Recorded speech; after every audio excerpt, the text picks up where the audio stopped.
Gua Andi, perkenalkan gua adalah seorang spesialis di bidang daging B2 atau babi atau pork meat ya. Saya seorang pork supplier di daerah Jakarta Utara. Hari ini adalah konten perdana saya karena saya ingin memberikan sedikit pengetahuan saya sejak 2011 dan kita akan bahas banyak hal soal daging B2 atau daging babi. Jadi saya minta Anda untuk klik subscribe channel ini karena channel ini akan memberi Anda banyak pengetahuan dari pengalaman saya sejak 2011 bermain di daging babi. So, check this out. Nah, oke, untuk hari ini di konten pertama saya, konten perdana saya yang spesial, saya akan bahas sebuah bagian daging babi yang sangat familiar sekali di kalangan ibu-ibu atau ayah-ayah yang suka masak, yaitu kapsim ya. Pasti udah mengenal semua ya tentang daging yang satu ini, namanya kapsim.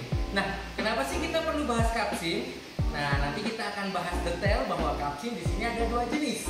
Ada kapsim kembang atau kapsim tahu, atau pork shoulder, atau juga kapsim bawah.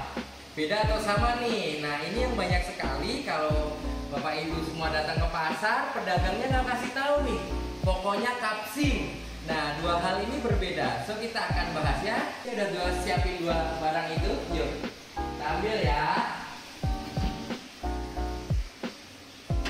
Oke. Ini dia.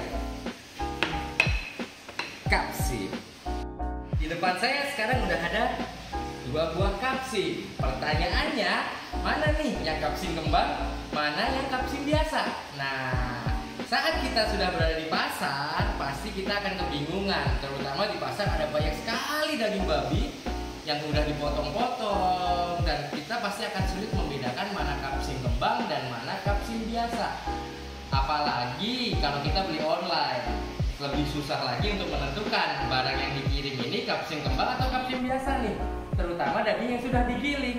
Tentu hasilnya akan beda untuk masakan Anda. Nah, sekarang kita akan bahas ya. Saya pakai celemek dulu nih, biar nggak kemana-mana. Oke? Ya, saya pakai celemek saya dulu. Nah, hari ini kita akan bahas apa itu yang namanya kapsim kembang dan kapsim biasa.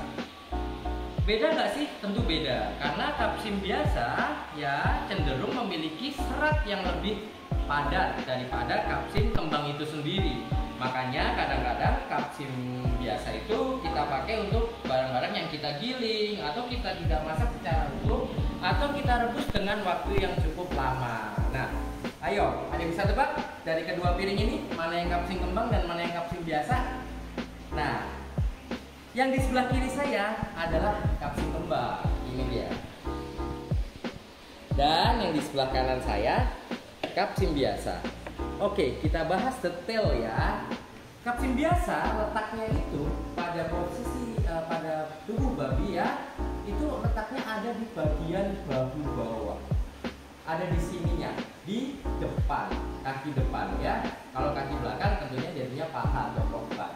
Nah, di bagian depan, bagian bawah, dan tersambung ke atas bagian shoulder, itulah yang kita sebut sebenarnya sebagai kapsim kembang. Kenapa? Karena di sana tidak banyak otot dan tidak banyak urat dan tidak banyak serat. Makanya kontur kapsim kembang sendiri lebih empuk. Lalu bagaimana kalau kita udah di pasar cara membedakannya? Pastikan Bapak Ibu mendapat kapsim. Kalau Anda ingin mendapat daging yang sangat empuk, pastikan Anda mendapat kapsim di bagian kepalanya atau ujung kapsimnya. Karena kapsim itu akan sambung ke bagian belakang tubuh babi sini ke daging batau, karbonat khas luar. Itu akan lebih kesat lagi karena tidak ada kandungan minyaknya. Saya akan beri Anda satu tips dan trik cara membedakan kapsim kembang itu sendiri. Saya sengaja membawa kapsim kembang yang tidak utuh ya, karena kalau masih utuh itu sangat mudah membedakannya. Tapi kalau sudah potongan seperti ini, apa yang bisa kita lakukan? Kita minta tolong para pedagang babinya untuk memotongkan kita si kapsim tersebut. Ini dia rahasianya. Ini yang tidak ada di daging bagian babi lain. Inilah, kalau menurut saya ya, disclaimer, ini yang kita sebut kapsim kembang. Dia ada guratan lemak-lemak tipis, bukan solid, yang saat dimasak dia akan mencair. Nah, inilah dia kapsim kembang. Tuh, bentuknya indah kan? Tuh.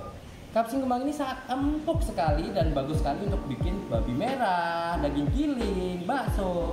Nah, sementara kalau kapsing bawah, kita tidak akan menemukan guratan tersebut. Mau kita iris sampai berapapun, yang ada hanya urat dan serat. Bagus gak kapsing bawah?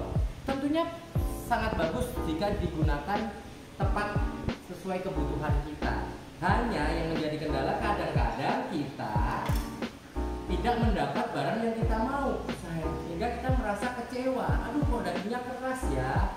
Udah kita rebus dalam waktu yang cukup lama tetap keras, karena konturnya sendiri beda. Kapsing kembang ini sangat moist, empuk, dan dia tidak memiliki banyak serat. Tuh lihat tuh. Dan ini loh kembangnya, bisa kelihatan dong guratan-guratan minyak tipis yang memisahkan antar daging. Nah, itu dia. Nanti kita akan kasih review lagi perbedaan kapsing kembang dan kapsing bawah di akhir dari video ini. Kita juga akan coba rebus perbedaannya, sama-sama kita rebus dalam waktu 15 menit. Apakah akan menghasilkan hasil yang berbeda antara kapsing kembang dan kapsing bawah? So, kita akan lihat, kita akan bikin eksperimennya.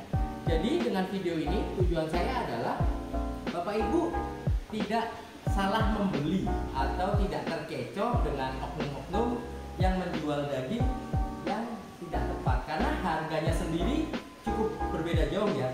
Kapsing kembang untuk saat ini ya, per hari ini tanggal 23 April Maret ya 2023 itu di angka 120 sampai 140 ribu untuk yang produk lokal. Nah, untuk kapsing bawah sendiri di angka 90 ribu dan 100 ribu lah.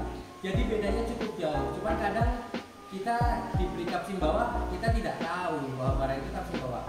Saat dimasak baru ketahuan bahwa yang Anda masak bukan kapsing kembang. Jadi dengan video ini semoga kita bisa berbagi ke saudara-saudara kita semua dan lebih berhati-hati dan mendapat produk yang cocok, yang bersih, yang sehat untuk keluarga. Seperti itu ya. Dan saya sendiri memiliki sebuah toko khusus penjualan daging fresh segar, yaitu ada di Pasar Muara Karang, Los Daging Babi Andi, lantai 2A. Bapak Ibu bisa main ke sana, bisa ketemu, kita bisa ngobrol-ngobrol soal daging babi yang ingin Anda masak, tepatnya pakai bagian yang mana. Oke? Jadi di sekian dari video saya yang pertama, nanti akan ada reviewnya. Pastikan subscribe, sebar, dan bagikan ke kerabat-kerabat terdekat pecinta daging babi. So, setelah ini kita akan lihat hasil rebusannya. Sampai ketemu lagi di video berikutnya.